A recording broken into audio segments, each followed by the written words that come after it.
Welcome to the only daily podcast focusing on compliance news of the day. Each morning, start your day with a cup of coffee and Tom Fox, the voice of compliance, to hear about 4 of the top compliance, corruption, or leadership stories you will need to start your day.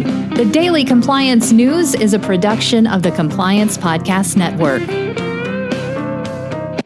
First, a word from our sponsor.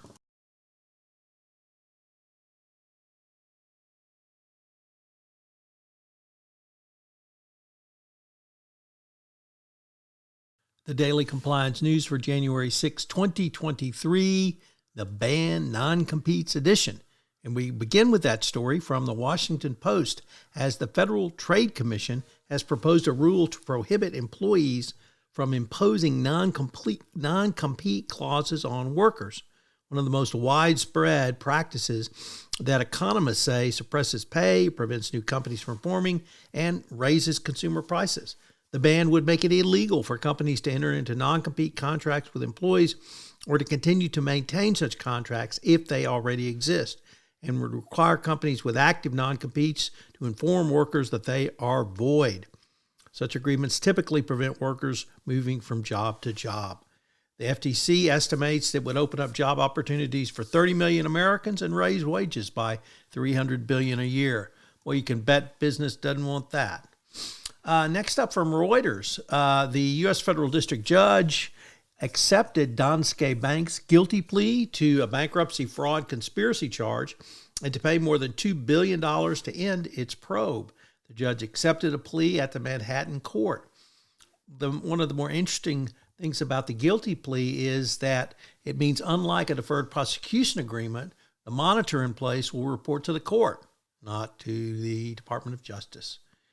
Next up from the Wall Street Journal, Risk and Compliance Journal, Mingy Sun reporting that the New York State Department of Financial Services has agreed to a $100 million fine against Coinbase, which said it would settle for allegations it violated money laundering laws, and that in addition to the fine, Coinbase will spend $50 million over 2 years to improve its compliance program. This is certainly right in line with what the DFS does, and it's a welcome addition to those regulating crypto exchanges and the crypto industry in general. And our final story today comes to us from Euronews, and it involves the ongoing EU Parliament corruption scandal. And Morocco has jumped in to denounce what it calls repeated media attacks and legal harassments around growing allegations that it is involved in the corruption scandal.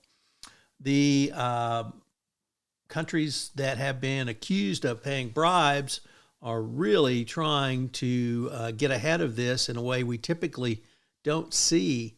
Qatar has been bandied about as a Middle Eastern country involved in the allegations of bribery, and now we have the North African country, Morocco. So the EU bribery scandal widens, and the parameters are ongoing.